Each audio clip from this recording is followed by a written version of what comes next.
Cornerman Radio, we back live. Barzini, Boxingeye. Yeah, fellas, we got some heat to talk about tonight. Yes, sir. Who's ready? Good. Yo, Boxingeye, what's going on? What's up, yo? I'm chilling, man. Let's get into it, man. Hyped up. The talk of the moment right now, Kell Brook versus Errol Spence. Man, this is a fight. I can't believe we finally getting this fight. People been shitting on Kell Brook, saying he ain't going to take his fight. He don't vacate his belt. You know, Eddie Hearn wanted them to move to 154.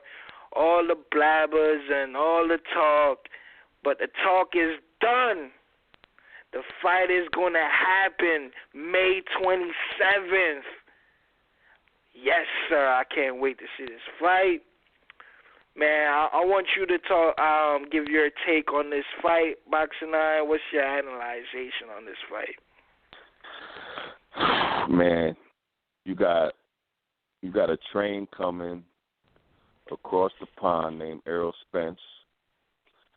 You know, a fucking big jet flying across to Sheffield, the home of Prince Nassim Ahmed, and now the home of Kell Brook.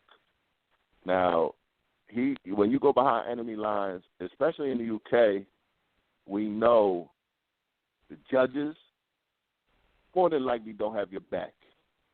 And the referee sure as hell don't have your back most of the time.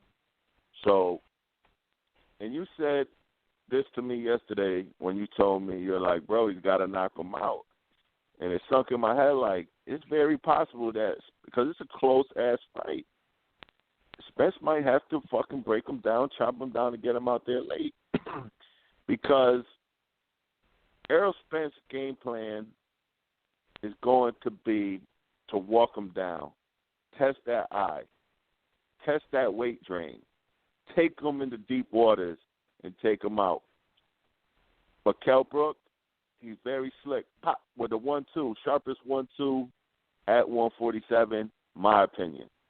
It's like, pop, pop. I mean, it was there against Porter. If he can catch Spence likes to walk straight in, pop, pop, and then hold. And the ref is going to let it be fought at Kell Brook's distance. Errol Spence going to want to be inside, hitting him to the body, trying to break him down. Brook will hold, and at good timing, he'll keep holding him, and I could see the ref, you know, say, all right, break it up, if getting on the inside too much, trying to push off with the holding, the ref will be. There always is a ref. It seems to me like the ref always has the fighter, the promoter's back. You know, the promoter's fighter's back. That's Eddie Hearn's guy, so. I could see him mushing Spence back and making Spence fight from the outside, which, you know, we've seen Spence do a little bit against Bundu, so we might see him do that over in the UK, you know, having a fight on the outside, and that might not be to his advantage because I think Brook is the better outboxer. Spence is the guy who wants to get inside, and he's going to do better work than Sean Porter was able to do on the inside. It's a real close fight. You know, what do you see going down? Like, how's your, you know, analysis of my take on this what fight, might go down man, May 20th? It's May 20th, right? No, it's the 27th. The IBF said the 20th, but Eddie Hearn said it's not likely to happen the 20th. It definitely might happen the latest, the 27th. So, but my take on the fight is, this fight is, Errol Spence is going to the UK. And not only to the UK, not in like a neutral town in the UK.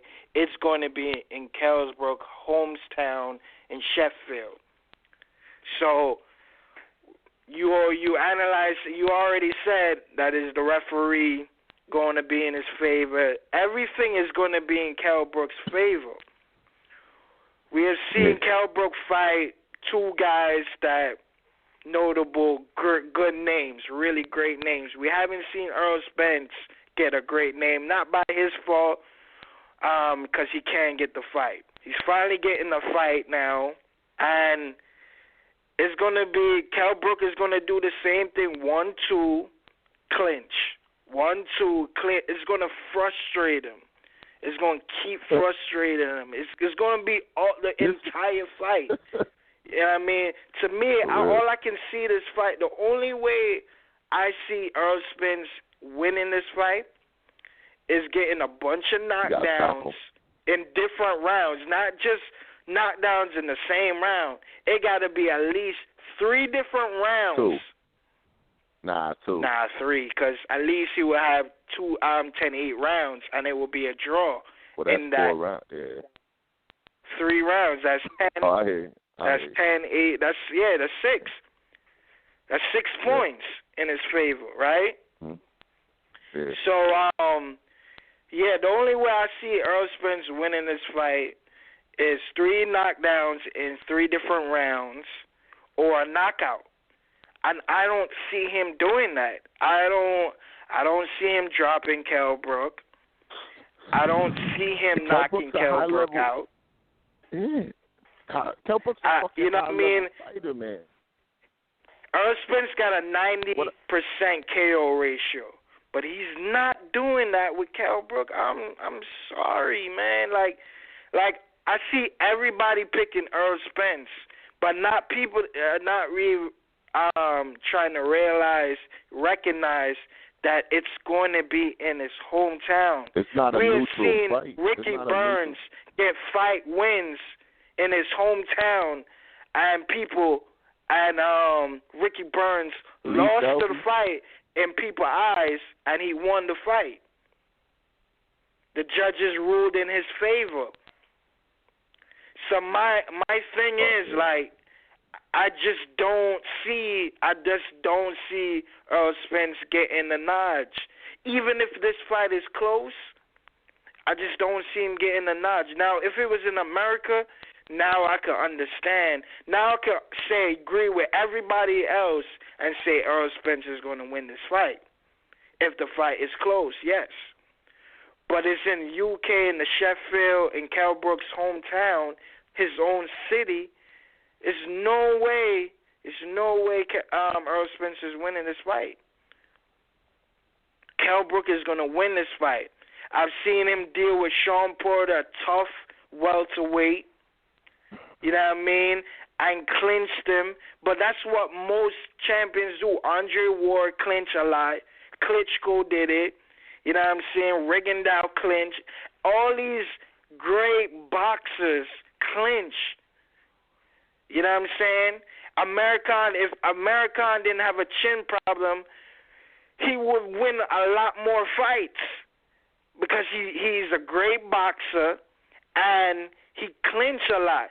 So whenever he gets in trouble, he would clinch and keep you back, and then you got to refocus again and get him back in position. He takes you. I'm telling you, this is going to be a most frustrating fight for Spence. He got 21 fights. He's young in the game, but he is 20. What is he, like 25, 24, 25? So he's entering that prime, and especially for a welterweight. And he got to go over there and test himself, man. He has to. The crowd gonna be against him. But this is what's gonna make him. This is the start of his legacy, or is it something where he goes over there and learns a lesson? Like, I mean, we've seen a lot of. We saw Crawford go over there and take out Ricky Burns, and as good as Ricky Burns is, Kell Brook he's a high level guy. And a lot of people, he hasn't fought nobody. And he's been through a lot. He came over here and beat Porter. He beat Porter. Anybody that complains about the holding, that's part of the motherfucking game. Ali did it. Who else holds? Mayweather holds. De La Hoya. all the greats do a little bit of holding, and you know what I'm saying? They'll hold your strong hand, turn you a little bit, and catch you, and just to screw up your momentum. Kell Brook's in there to fuck up Errol Spence's whole momentum, because Errol Spence thinks he could just walk through people. Nah, you ain't gonna. Kell Brook is and I'm saying, Kell as big. These are the two biggest fucking welterweights. These are the two biggest fucking welterweights. These are the only two welterweights that are gonna move up to 154 before any of these other welterweights. And usually the big motherfucking strong welterweights, they're the ones that hold it down at welterweight. You know what I'm saying? Throughout the years, Vernon Forrest beating Shane Mosley. You know, De La Hoya's reign at welterweight. Trinidad was a strong welterweight. I mean, these two. This is the fight for the king. Thurman Garcia is going to be the number 2 ranked. Whoever wins that is going to be number 2, and whoever wins Porter versus Spence is the number 1 welterweight. End of story. You mean Brook and Spence? You know, we got to see that those winners fight eventually down the road. I mean, they're all going to be mixed and matched. Sean Porter's still in the game, Tim Bradley. But it's very, in recent times, Eric Hunter went over there. Lee Selby beat him clearly. But a lot of the ref was definitely helping Lee Selby out a little bit in that fight. I don't think it would have made a difference. But just an example, Errol Spence got to be ready for everything. Check your text message. Yeah, he got to be ready for everything against him, bro. But, hold up one sec. Everything's going against him, bro. Like we said, it is what it is. You didn't send me no text. Is there anything else you want to say in this fight? I want to say, I'm going to say great fight, excited as can be, man. I can't wait to see this. I really don't know what's going to happen. It's just there's factors that play into this fight, and a lot of factors. Kell Brooks had some down times, stabbed, going up, getting his eye socket knocked for $5 million. Now coming down in weight. Spence got to go behind enemy territory, so nobody knows what's going to happen. Let's just watch. Great fight. Let's go. Next topic. Yeah, I just see Kell Brook winning this fight. It's my favorite welterweight, top 5 favorite fight. But, yeah, I got Kell Brook winning.